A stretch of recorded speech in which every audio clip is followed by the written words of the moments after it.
Magandang araw mga kaibigan. Bigyan natin ng reaksyon ngayon ang dalawang post na nabasa ko na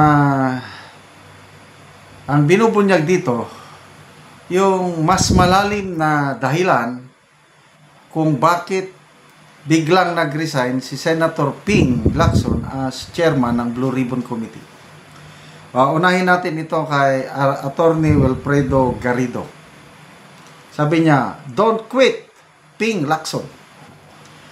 Bullied by Marcoleta, Ping Lacson says he will resign tomorrow. Actually, nag-resign na siya yung formality na lang pala. He will resign tomorrow as chair of the Blue Ribbon Committee. Why can't he stand up to this man? Has he gone mellow? Lumambot eh. He has stood up to bigger adversaries before, JMA and First Gentleman, who moved heaven and earth to put him in jail. He even stabbed Erap in the back. Yung people power to. Tumalikod siya kay Erap. Why can't he even put this Marcoleta in his place? Shut him down, throw the book at him, and declare him out of order. Correct. Siya ang chairman eh. Nagre-reklamo siya na may nanggugulo. Ay, pag ako ang chairman, out of order. Stop it! Ganon lang. Hindi man niya kayang gawin kay Marcoleta. Hail him to the Ethics Committee for repeatedly disrupting the proceedings and lawyering for the Discayas. We were rooting for him and did not expect him to surrender so easily, leaving his partner Soto in the lurch. Okay. Resigning will most likely break up the majority just days, ousting Cheese, and pave the way for the return of the Duterte group with Alan Peter Cayetano as Senate President. Baka sa Lunes, iba ng Senate President. What a disaster.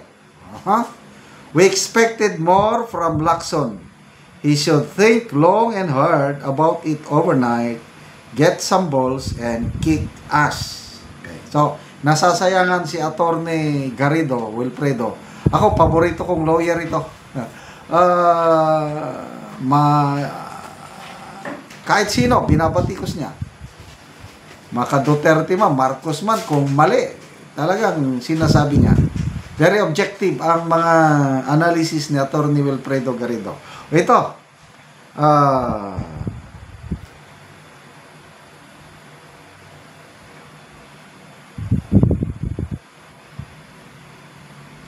sandali Ito, sa mga comments. Sabi dito, he did it to save the present majority. Para hindi mawatak-watak ang majority, nag-resign siya. So, ibig sabihin, he did it to save Senator Soto to stay as Senate President. Yan ang isang rason na sinasabi dito. And there's sense, it's possible. Parang siya na ang nagano. Phil Langley Forensic. He is saving the Soto presidency if ever it could be salvaged. Sabi ni my thoughts to.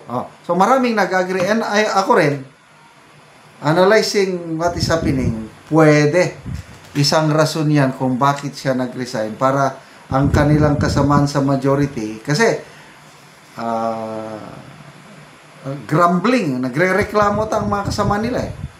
Kaysa yung mga kasama nila sa majority, aalis sa majority at sasama sa minority, sige na lang, resign na lang ako para matapos ang problema.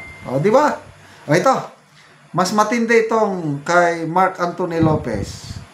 Why Ping quit? Bakit nag-quit Tingnan nyo. Is it true? Nagtatanong lang naman kasi medyo malalim itong kanyang pahayag. Is it true? The real reason why Senator Ping Lacson resigned as Blue Ribbon Chair is because he is being pressured by Malacanang to stop the hearings on flood control anomalies. So Malacanang ang may kamay.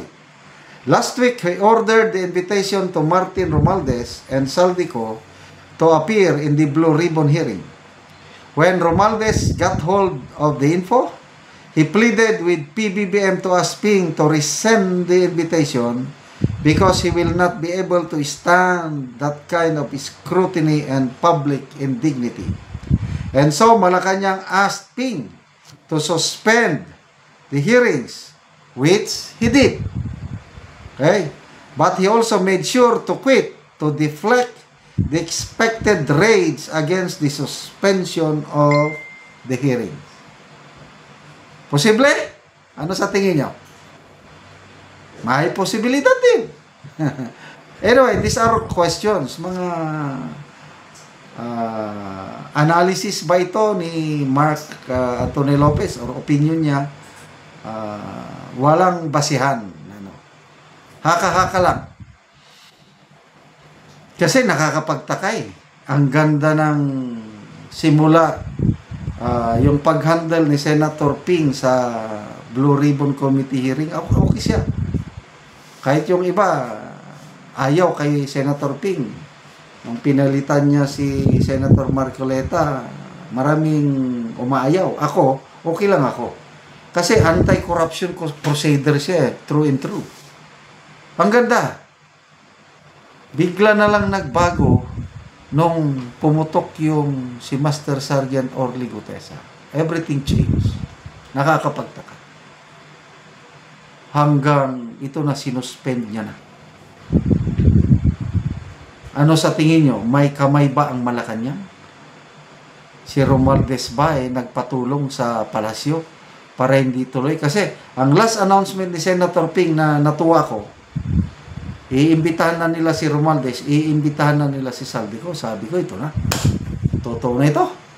Hanggang nagsalita si Senator Amy, sabi niya, wala na. Tiklop ng Blue Ribbon Committee hearing. Dahil ayaw nilang lumampas pa ang accountability, hanggang Saldico lang ang gusto nila. Kaya wala nang hearing para hindi madamay yung iba. Ay, nako. So, tingnan natin anong mangyayari bukas. Salamat mga kaibigan sa inyong pagsubaybay sa ating channel. Nakakatulong kayo ng malaki sa tribong Talandig ng Bukidnon dahil ang income natin sa channel na ito, pantulong po natin sa tribo. Namimigay tayo ngayon ng mga libreng yero at pako para ang tribo makapagpatayo naman ng mas maayos na tahanan dahil tumutulo na ang mga yero, mga bubong nila, kailangan nilang magpatayo ng bagong bahay. Panoorin nyo ang video na ito. O karon mo na niyang matagaan og yero.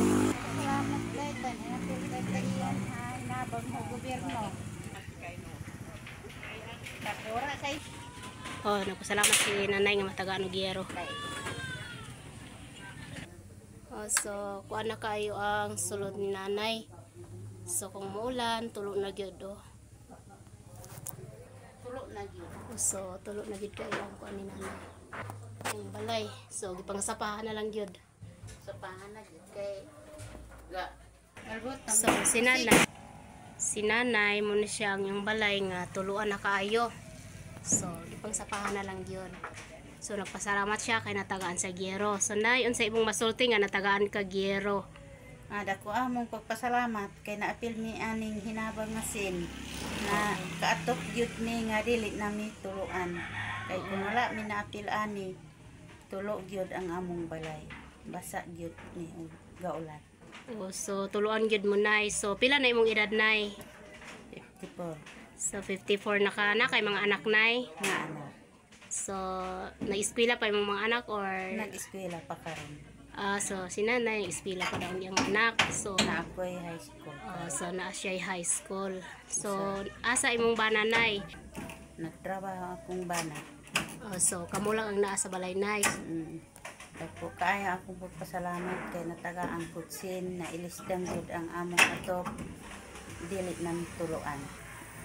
Dako akong pagpasalamat kay natagan mi og sin kay ang among panginabuhian kalisod gyud mi busa ang among atop kun wala minatagag hinabang di gyud mi Oo, kailis. so permi gyud mo tuluan nay. Permanente gyud tulo ang among atop. Oo, sige Dako nay. kaayo akong pagpasalamat. Salamat sa nag-sponsor sa Sige amo nay. na nagtabang gyud sa amo sa sin. Sige nay, salamat po.